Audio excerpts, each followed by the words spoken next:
हरियाणा की हर अपडेट के लिए बेल आइकन दबाएं और सब्सक्राइब करें STV हरियाणा न्यूज। नमस्कार, आप देख रहे हैं हरियाणा न्यूज और सुपरफास्ट 100 लेकर मैं हूं आपके साथ संदीप निरंजन सरकार। कोरोना के बढ़ते मामलों को लेकर मुख्यमंत्री मनोहर लाल ने प्रदेश वासियों से सीधा संवाद किया। इस दौरान सीएम ने कहा कि स्वास्थ्य विभाग पूरी तरह से अलर्ट है। अस्पतालों में किसी तरह की कोई कमी नहीं, इसलिए इस बार घबराने की जरूरत नहीं। वहीं सीएम ने यह भी कहा कि DRDO से मदद मांगी गई है। हमारा पहला काम कोविड मरीजों का इलाज है। इस दौरान सीएम ने पलायन कर रहे मजदूरों से कहा कि सरकार मजदूरों के साथ खड़ी है, मजदूर पलायन ना करें।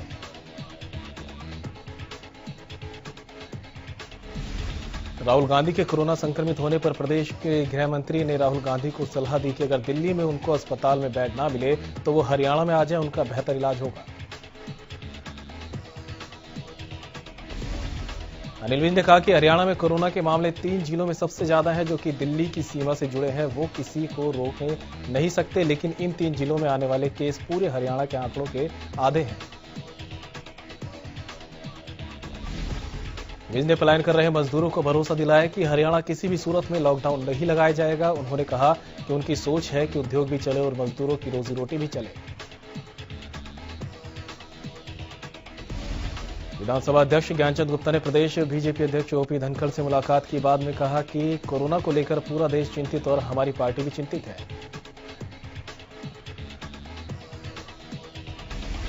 ज्ञानचंद गुप्ता ने कहा कि विधानसभा में कंट्रोल रूम स्थापित किया गया है, ताकि कंट्रोल रूम में दूसरे राज्यों के लोगों का फोन आए तो उनकी मदद की जा सके। वहीं कालका से विधायक रहे प्रदीप चौधरी को शिमला हाईकोर्ट से मिली राहत पर विधानसभा स्पीकर ने कहा कि फैसले की कॉपी आने के बाद ही निर्णय लिया जाएगा।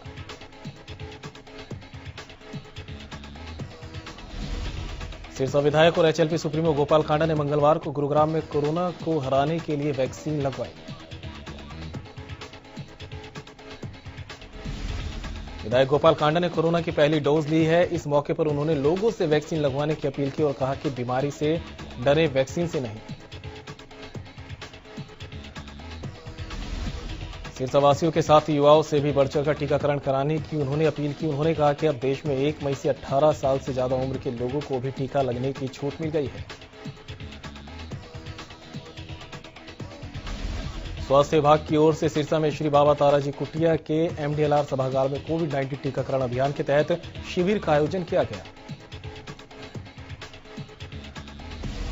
इस टीकाकरण अभियान के तहत 26 कर्मचारियों ने कोरोना वैक्सीन लगवाई। आधार कार्ड की अनिवार्यता के चलते अधिकतर कर्मचारी वैक्सीन नहीं लगवा पाए। इस मौके पर कुटिया के मुख्य सेवक गोविंद कांडा ने लोगों से प्रदेश सरकार की ओर से कोरोना को लेकर जारी हिदायतों का पालन करने की अपील की।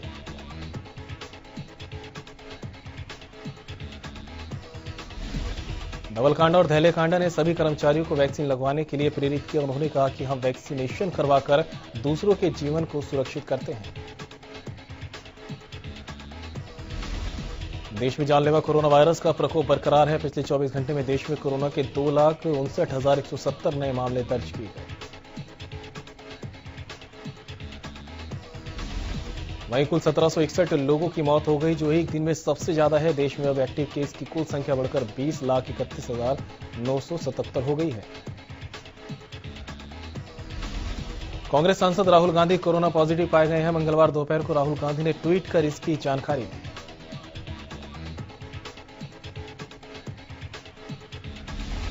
दिल्ली के मुख्यमंत्री अरविंद केजरीवाल की पत्नी सुनीता केजरीवाल कोरोना पॉजिटिव पाई गई। पत्नी के कोरोना पॉजिटिव होने के बाद केजरीवाल ने खुद को आइसोलेट कर लिया। कोरोना के चलते UGC नेट परीक्षा स्थगित कर दी गई। UGC ने कहा कि परीक्षा से 15 दिन पहले रिवाइज्ड डेट घोषित कर दी जाएगी।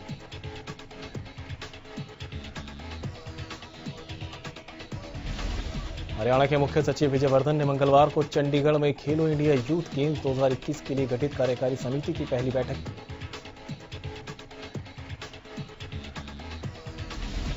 इस बैठक में संबंधित अधिकारियों को निर्देश देते हुए उन्होंने कहा कि इन खेलों के आयोजन से संबंधित आधारभूत संरचना के निर्माण कार्यों में तेजी लाई जाए। सभी संबंधित विभाग आपसी तालमेल के साथ इन खेलों का सफलतापूर्वक आयोजन करवाएं। उन्होंने कहा ये भी कहा कि निर्देश दिए कि खेलो इंडिया गेम्स के लॉन्च समारोह का आयोजन कोविड-19 के नियमों की अनुपालना करते हुए किया जाए। हरियाणा में कोरोना के मामलों में बढ़ोतरी हो रही है। बीते 24 घंटे में 6,842 नए मरीजों की पुष्टि हुई, जिसमें गुरुग्राम में 1,809, फरीदाबाद में 1,080, सोनीपत में 588, हिसार में 527 नए मामले सामने आए। तो वहीं कोरोना के पानीपत में 351, जींद में 282 नए मामलों की पुष्टि हुई। एक दिन में कोरोना से 33 लोगों ने अपनी जान गंवाई। प्रदेश में अब तक कुल 3,448 मरीजों की मौत हुई है। प्रदेश में कुल मरीजों का आंकड़ा 3,65,000 के पार पहुंच चुका है। वहीं एक्टिव मरीजों की संख्या 45,000 के पार पहुंच चुकी है। प्रदेश में एक दिन में 3,663 मरीजों ने कोरोना को मात दी। सोनीपत में कोरोना की दूसरी लहर ने एक बार फिर डरा दिया। जिले में पिछले 24 घंटे में 698 नए मामले दर्ज किए गए। कोरोना संक्रमित मरीजों का आंकड़ा 20,955 पर पहुंच गया। हालांकि सोनीपत जिला प्रशासन कोरोना से निपटने के लिए दावे कर रहा है, लेकिन सोनीपत डीसी भी अब कोरोना की चपेट में आ गए। उन्होंने जनता से अपील करते हुए कहा कि मास्क लगाकर घर से बाहर निकले और सोशल डिस्टेंसिंग अपनाकर कोरोना को हराएं। पंचकुला में कोरोना के इलाज से जुड़े जीवन रक्षक इंजेक्शन रेमडेसिविर की कालाबाजारी का मामला सामने आया, जहां क्राइम ब्रांच की टीम ने रेमडेसिविर की कालाबाजारी करते हुए एक फार्मासिस्ट को गिरफ्तार किया। फार्मासिस्ट रेमडेसिविर का इंजेक्शन 13,000 रुपए में बेच रहा था। पंचकुला पुलिस उपायुक्त ने बताया कि उन्होंने गुप्त सूचना के आधार पर कार्रवाई करते हुए फार्मासिस्ट को अवैध रूप से रेमडेसिविर की कालाबाजारी करते हुए गिरफ्तार किया। इस मौके पर आरोपी शिव कुमार के पास से रेमडेसिविर के कुल 18 इंजेक्शन बरामद किए गए। आरोपी के खिलाफ आईपीसी की धारा 420 और 28 के तहत मामला दर्ज कर लिया गया। यमुनानगर के एसपी ने नाइट कर्फ्यू के दौरान लिए जिले के अलग अलग हिस्सों का दौरा किया। नाइट कर्फ्यू का उल्लंघन करने वालों पर सख्त कार्रवाई भी की। वहीं सिटी एसएचओ सुखबीर सिंह ने बताया कि कोई इमरजेंसी होने पर ही नाइट कर्फ्यू के दौरान लोग बाहर निकले। अगर कोई भी बिना किसी वजह से नाइट कर्फ्यू के दौरान बाहर घूमता दिखाई दिया तो उसके खिलाफ सख्त कार्रवाई की जाएगी। बढ़ते मामलों के मद्देनजर प्रदेश भर में लगाए गए नाइट कर्फ्यू की सिरसा में सख्ती के पालन करवाने के लिए पुलिस कर्मी जी जान से जुटे हैं। आने जाने वाले वाहनों को चेक किया जा रहा है और लोगों से कहा जा रहा है कि वो रात 10 बजे से सुबह 5 बजे तक अनावश्यक कार्यों के लिए घरों से बाहर न निकले।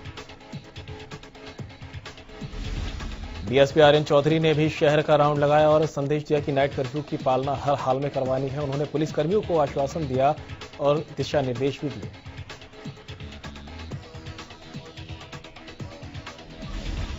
कोरोना की दूसरी लहर के कारण हरियाणा सरकार ने कई पाबंदियां लगाई है, लेकिन इन पाबंदियों के बाद लगातार लोगों के अंदर अब लॉकडाउन लगने का डर बना हुआ है। दिल्ली में लॉकडाउन लगने के बाद अब प्रवासी मजदूरों में एक डर का माहौल बन गया कि कहीं सरकार अब हरियाणा में लॉकडाउन लगाने की घोषणा ना कर दे।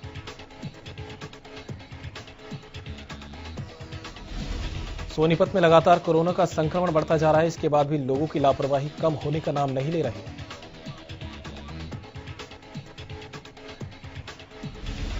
सोनीपत की सब्जी मंडी में लोग बिना मास्क और सोशल डिस्टेंसिंग को भुलाकर खुले में बिना किसी डर के घूमते नजर आए।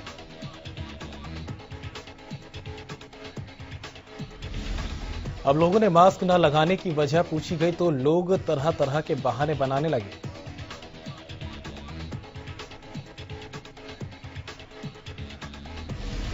मजदूर लॉकडाउन के डर के चलते अब शहर छोड़कर अपने गृह राज्य जाने को मजबूर हैं। गोहाना में कोरोना पर आस्था भारी नजर आई। मंगलवार को माता भीमेश्वरी देवी के मंदिर में भक्तों की भारी भीड़ देखने को मिली।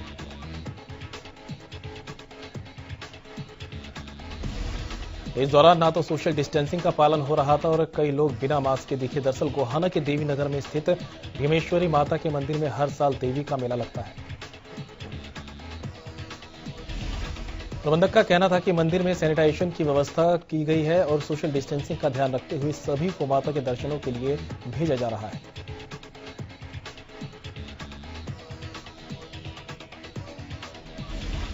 हरियाणा में बढ़ते हुए कोरोना के मामलों को देखते हुए प्रदेश सरकार ने हरियाणा रोडवेज के लिए कुछ स्पेशल हिदायतें जारी की।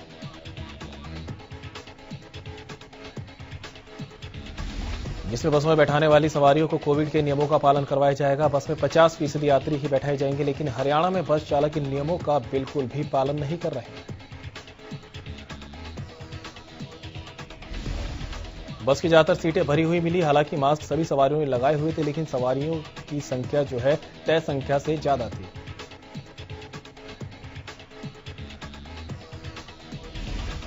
कोरोना के बढ़ते मामलों को देखते हुए प्रशासन भी सतर्क नजर आ रहा है। रोडवेज डिपो अधिकारी ने बताया कि बस संचालन के लिए सरकार ने हिदायतें जारी की हैं।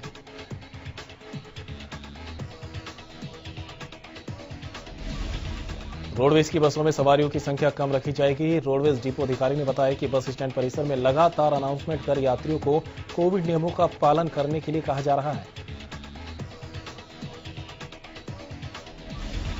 दिल्ली में लॉकडाउन के चलते गोहाना से दिल्ली, आगरा और जयपुर रूट पर चलने वाली बसें बंद हो सकती हैं। बसें बंद होने की स्थिति में लोगों की परेशानी बढ़ सकती है।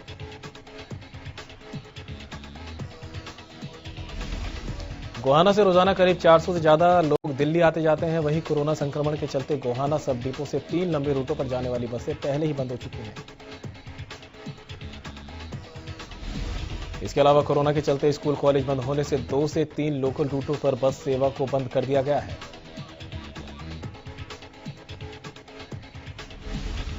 दिल्ली सटे फरीदाबाद बॉर्डर पर सख्ती बढ़ा दी गई। दरअसल दिल्ली में भी 26 अप्रैल तक लॉकडाउन का ऐलान कर दिया गया।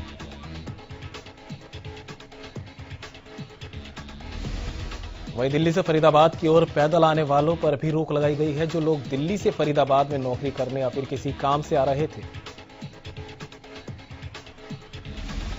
ऐसे लोगों के पास मूवमेंट पास नहीं है तो उन्हें भी आने की अनुमति नहीं दी जाएगी, जिससे दिल्ली आने जाने वालों को भी परेशानी बढ़ गई।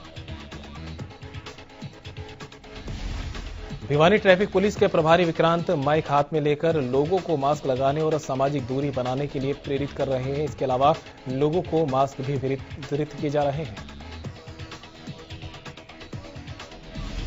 इंस्पेक्टर विक्रांत के अनुसार पहले लोगों को समझाया जा रहा है और उसके बाद अगर कोई लापरवाही करता हुआ पकड़ा जाएगा तो उसके चालान भी काटे जाएंगे। उन्होंने बताया कि जागरूकता ही एकमात्र उपाय है जिससे कोरोना को हराया जा सकता है। वहीं दुकानदारों ने भी इस पहल की सराहना की।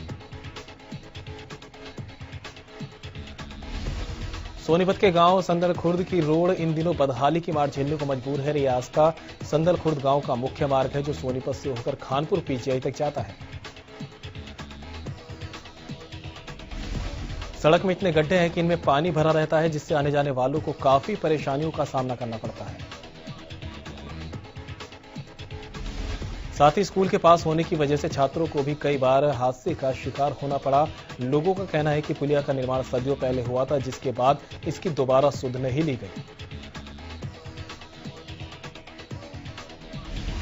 रेवाड़ी नगर परिषद में पार्षद और पार्षद के पतियों ने जमकर बवाल काटा। करीब 1 घंटे तक चले बवाल में नगर निगम परिषद का काम पूरी तरह से ठप रहा। दरअसल पार्षद मनीष गुप्ता ने आरोप लगाया था कि वो बीते दिनों नगर परिषद में किसी काम से आए थे तो वहां उपस्थित कार्यकारी अभियंता ने उनके साथ बदसलूकी की और उसी को लेकर कुछ पार्षद और पार्षद के पति नगर परिषद पहुंचे, जिसके बाद बीच बैठक में कार्यकारी अभियंता को बुलाया गया, लेकिन कुछ देर बाद ही वो बैठक से निकल गए, जिसको लेकर कार्यकारी अभियंता हेमंत कुमार के खिलाफ जमकर नारेबाजी शुरू कर दी गई।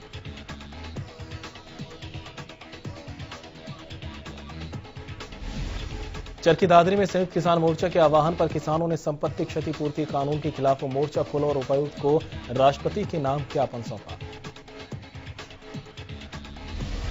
किसानों का साथ देने सभी खापे, मजदूर संगठन और व्यापारी संगठन भी पहुंचे। ज्ञापन सौंपने से पहले किसान और तमाम संगठन किला मैदान में इकट्ठा हुए थे। सभी ने मांग किया कि क्षतिपूर्ति कानून को निरस्त किया जाए। उपायुक्त को ज्ञापन सौंपने पहुंचे लोगों ने आरोप लगाया कि ये कानून किसान आंदोलन को दबाने के लिए बनाए गए हैं। संयुक्त किसान मोर्चा के बैनर तले किसान, कर्मचारी और मजदूर कैथल की हनुमान वाटिका में इकट्ठा हुए और रोष मार्च निकाला और सभी ने ज्ञापन के जरिए अपील की है।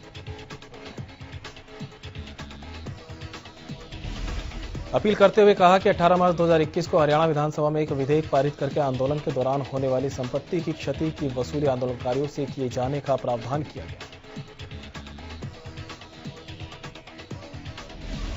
उन्होंने सरकार से संपत्ति क्षतिपूर्ति अधिनियम हरियाणा 2021 को रद्द करने की अपील की। साथ ही पुलिस ने आंदोलनकारियों पर जो मुकदमे दर्ज किए उन्हें वापस लेने की भी मांग की।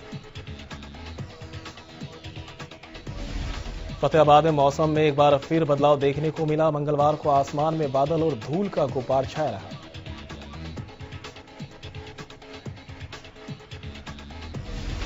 वहीं आंधी के साथ हल्की बूंदाबांदी भी शुरू हो गई। बता दें कि बदलते मौसम ने किसानों की चिंता बढ़ा दी है, क्योंकि मंडी में गेहूं की फसल खुले में पड़ी है। गुरुग्राम में गन पॉइंट पर लाखों की लूट का मामला सामने आया। सेक्टर 17 और 18 पुलिस थाना इलाके में लेक फॉरेस्ट वाइन कर्मी गाड़ी से आईसीआईसीआई बैंक में कैश जमा करने पहुंचा था।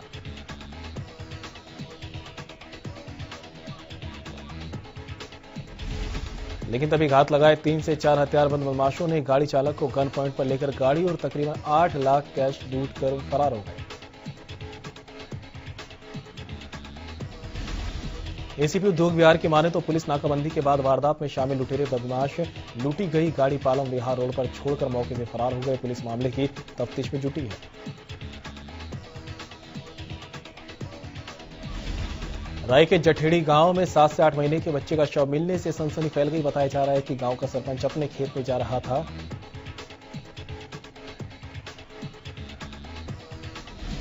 इसी दौरान उन्हें बच्चे के शव को देखा, जिसे कुत्ते नोच रहे थे। सरपंच ने शव की सूचना तुरंत पुलिस और डॉक्टर को आंगनबाड़ी वर्कर को दी। फिलहाल पुलिस ने मौके पर पहुंचकर शव को कब्जे में ले लिया। आसपास पूछताछ की जा रही है। हालांकि अभी तक बच्चे के शव की पहचान नहीं हो पाई। इधर राय में नेशनल हाईवे 44 पर देर रात अज्ञात वाहन की चपेट में आने से एक युवक की दर्दनाक मौत हो गई। हादसे का शिकार होने के बाद मृतक के ऊपर से रात भर वाहन गुजरते रहे। बताया जा रहा है कि मृतक प्रशांत गांव सेवली का रहने वाला था। मृतक के परिजनों ने बताया कि प्रशांत रात से ही घर से लापता था, जिसके बाद उन्हें सुबह सूचना मिली कि वो हादसे का शिकार हो गया। फिलहाल पुलिस ने शव को कब्जे में लेकर पोस्टमार्टम के लिए सामान्य अस्पताल भिजवा दिया। देश में कोरोना की रफ्तार बेलगाम हो गई है। इसकी चपेट में नए मुख्य चुनाव आयुक्त सुशील चंद्रा और इलेक्शन कमिश्नर राजीव कुमार भी आ गए। सुशील चंद्रा और राजीव कुमार कोरोना पॉजिटिव हो गए। सुनील अरोड़ा की विदाई के बाद सुशील चंद्रा को मुख्य चुनाव आयुक्त बनाया गया था। कोरोना वायरस के महासंकट के बीच उत्तर प्रदेश में वीकेंड लॉकडाउन का ऐलान कर दिया गया। पूरे प्रदेश में शनिवार और रविवार को लॉकडाउन रहेगा। वीकेंड लॉकडाउन के दौरान उत्तर प्रदेश में बेवजह बाहर निकलने पर मनाही होगी। सिर्फ जरूरी क्षेत्र से जुड़े लोगों को बाहर निकलने की छूट दी जाएगी। भारत में बेलगाम कोरोना केस का असर विदेशों में दिख रहा है। ब्रिटेन ने भारत को रेड लिस्ट में डाल दिया। ब्रिटेन के स्वास्थ्य मंत्रालय द्वारा जारी आदेश के अनुसार अब अगर कोई भारत में 10 दिन रह चुका है तो उसे फिलहाल ब्रिटेन में प्रवेश नहीं मिलेगा। सिंध की रहने वाली मनीषा रोपेटा पहली हिंदू महिला है जो पाकिस्तान पुलिस में डिप्टी सुपरिटेंडेंट के पद पर नियुक्त हुई हैं। ये इम्तिहान पास करने वाली वो पहली हिंदू महिला है। 26 वर्षीय मनीषा रोपेटा ने डॉक्टर बनने का इरादा छोड़कर पुलिस अफसर बनने का फैसला किया। कोरोना महामारी के चलते इंश्योरेंस कंपनियों की भी नुकसान काफी झेलना पड़ रहा है। कंपनियों की बीमा लागत और खर्च काफी बढ़ गया। इंडिया फर्स्ट लाइफ इंश्योरेंस ने टर्म इंश्योरेंस के प्रीमियम में 25% तक की बढ़ोतरी कर दी। इस बढ़त का असर पॉलिसी लेने वाले नए ग्राहकों पर होगा। आईसीसी ने आश्वस्त किया है कि ब्रिटेन के भारत और लाल सूची में डालने के बावजूद भारत और न्यूजीलैंड के बीच विश्व टेस्ट चैंपियनशिप फाइनल अपने पूर्व निर्धारित कार्यक्रम के अनुसार 18 जून को साउथहैम्पटन में शुरू होगी। भारत को लाल सूची में डालने का मतलब है कि देश से सभी यात्राओं पर पाबंदी लग गई है। ब्रिटेन के नागरिकों को भी स्वदेश लौटने पर 10 दिन होटल में पृथकवास पर रहना होगा। रामायण की सीता यानी दीपिका चिखलिया कोरोना वायरस से जंग लड़कर वापस स्वस्थ हो चुकी है। दीपिका ने सोशल मीडिया पर कोरोना से बचने के कुछ घरेलू उपाय साझा किए। हरियाणवी म्यूजिक इंडस्ट्री को कई सुपरहिट गाने देने वाले लोकप्रिय एक्टर और सिंगर अजय हुड्डा अपने फैंस के लिए एक और गाना लेकर आ गए हैं। इस गाने का नाम दिन कॉलेज आले है। बाकी गानों की तरह ये गाना भी उनके फैंस को खूब पसंद आ रहा है। और फिलहाल सुपरफास्ट 100 में इतने ही। आप देखते रहिए हरियाणा न्यूज। दीजिए इजाजत, नमस्कार।